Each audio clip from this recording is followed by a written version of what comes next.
चलिए आज उस सवाल पर बात करते हैं जो हम सबके दिमाग में घूमता है कि जैसे जैसे हमारी उम्र बढ़ती है ये समय पंख लगाकर उड़ने क्यों लगता है। आइए इसके पीछे के साइंस को समझते हैं। हाँ, ये बात तो हम सबने महसूस किए है ना। बचपन की वो गर्मियां जो कभी खत्म ही नहीं होती थी, और अब ऐसा लगता है जैसे पलक झपकते ही साल गुजर जाते हैं।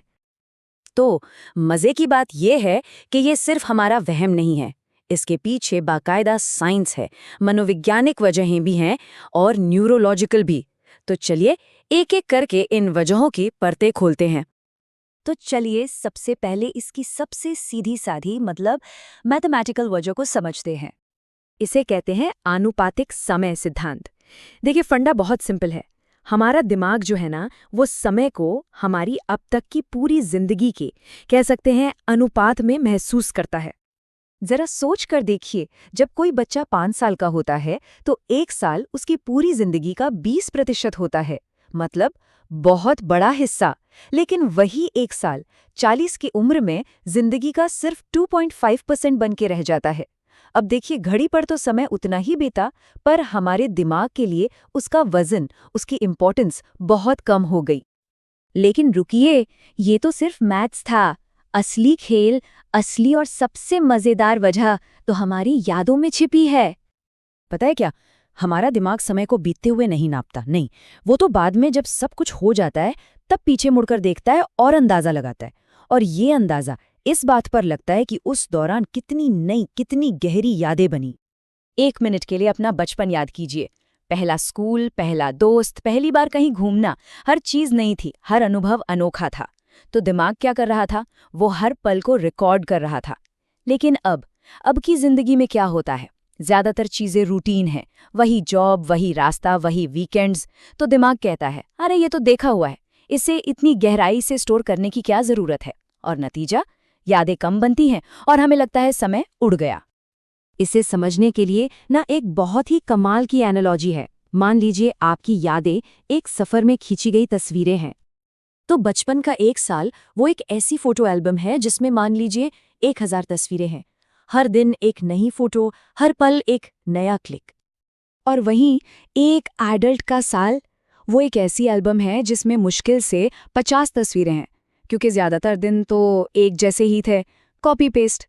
तो अब जब हम पीछे मुड़कर देखेंगे तो जाहिर सी बात है 1000 तस्वीरों वाला सफर कहीं ज्यादा लंबा और भरा पूरा महसूस होगा। अच्छा, तो अब तक हमने गणित और यादों की बात की। अब जरा और गहराई में उतरते हैं और देखते हैं कि हमारे दिमाग के अंदर फिजिकली क्या बदलता है। बचपन में हमारा दिमाग एक सुपर फास्ट कंप्यूटर जैसा होता है, नई जानकारी को फटाफट प्रोसेस करता है। लेकिन जैसे जैसे उम्र बढ़ती है ये प्रोसेसिंग थोड़ी धीमी हो जाती है। कई बार तो चीज़ें हमारे दिमाग में ठीक से रजिस्टर होने से पहले ही गुजर जाती हैं।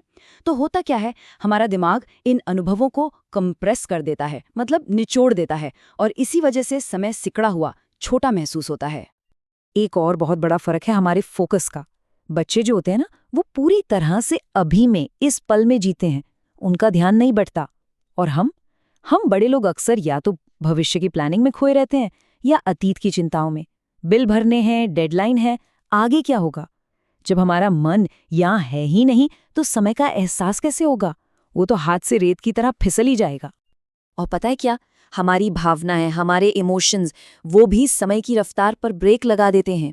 सोचिए, डर, एक्साइटमेंट, पहला प्यार, इन सब में ऐसा लगता है ना जैसे समय रुक सा गया है। इसीलिए कोई हादसा स्लो मोशन में दिखता है।